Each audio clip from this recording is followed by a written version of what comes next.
Os ferroviários e as condições especiais de trabalho, as disposições especiais que tratam de jornada e condições de trabalho. É sobre esse assunto que nós vamos conversar um pouco hoje.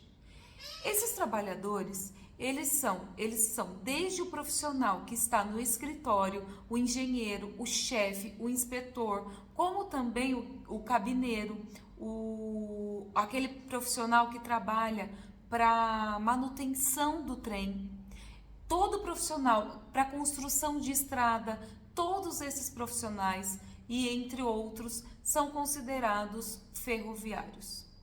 Os ferroviários, eles têm uma condição especial de trabalho porque a própria dinâmica do trabalho deles exige. Por exemplo, a jornada de trabalho de um profissional do escritório é diferente do profissional que trabalha diretamente no trem. Esses profissionais, apesar de ferroviários, eles têm funções muito diferentes. O profissional que trabalha em loco, no trem, ele, por exemplo, ou na estrada, por exemplo, numa condição de urgência, que é considerado um acidente ou qualquer situação que torne aquele trabalho impossível de se realizar, ou seja, o trem não tem condições de funcionar corretamente. Nesses casos, por exemplo, o profissional ele pode exercer jornada muito além das 8 horas diárias. Ele pode exercer jornada que nem mesmo a lei delimita. A lei não trata que o profissional ele tem que trabalhar no máximo 12 horas, 13 horas, ela não delimita. Porém, cabe ao empregador, neste caso, garantir a segurança. Garantir que esses profissionais estejam trabalhando em segurança, independente da condição extraordinária. Ou seja, ele pode exercer 12 horas de jornada, porém o empregador deve garantir a escala de trabalho e o descanso necessário. Outra condição, o cabineiro. Ele pode exercer uma jornada de 8 horas diárias, porém ela obrigatoriamente deve ser dividida em 2 turnos. O turno não pode ser superior a 5 horas. E deve haver um intervalo de 1 hora entre os turnos. Ou seja, essa é uma condição específica que a lei traz em relação à atividade exercida.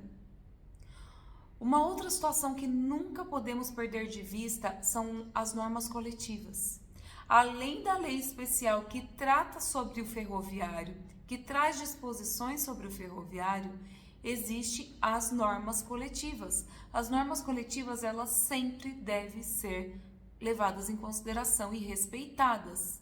Por exemplo, no caso de acidente, não existe limite, deve ser assegurado o intervalo e o descanso em escala, a escala dos profissionais. Porém, a norma coletiva pode vir e trazer uma obrigação de escala, trazer uma jornada máxima.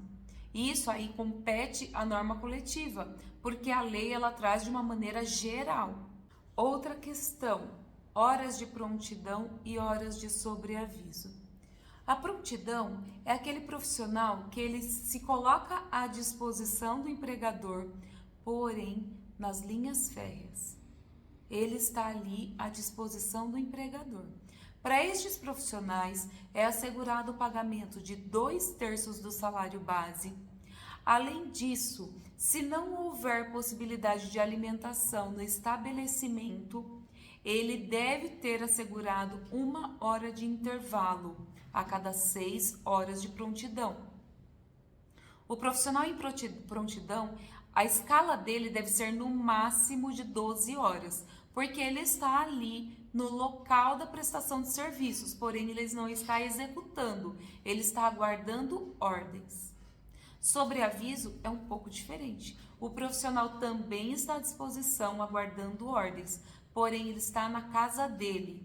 O profissional ele fica em casa, porém à disposição. Se ele for acionado, ele tem que comparecer. Para estes profissionais, enquanto em sobreaviso, é assegurado o pagamento de 1/3 do salário base. E a escala dele a cada escala pode ser de 24 horas. Por quê? Ele está em casa.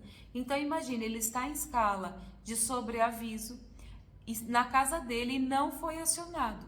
Então, ele está recebendo 1/3 do salário base para ficar aguardando. Ele pode permanecer nessa condição por 24 horas ininterruptas. Depois, deve seguir uma escala entre os profissionais. Existem inúmeras delimitações, inclusive o pagamento de horas extras pelas jornadas extraordinárias, ela é feita em escala. Então, por exemplo, para alguns profissionais, as 2 primeiras horas extras, elas são remuneradas a 25% do salário base. As 2 subsequentes é 50% do salário base. Se partir para mais de 4 horas de hora extra, é assegurado o pagamento de 75% da jornada normal, do valor hora normal. Então, ele é em escala. Em escala é que se faz o pagamento para alguns profissionais ferroviários. Para outros, a escala é um pouco diferenciada de pagamento. Porém, o pagamento da hora extraordinária é obrigatório quando se exerce jornada extraordinária. Era isso que tínhamos para trazer hoje. O assunto dos ferroviários ele é extenso e aqui nós pincelamos os principais assuntos sobre essa profissão, sobre essa categoria profissional. Se ficou qualquer dúvida, nós ficamos à disposição.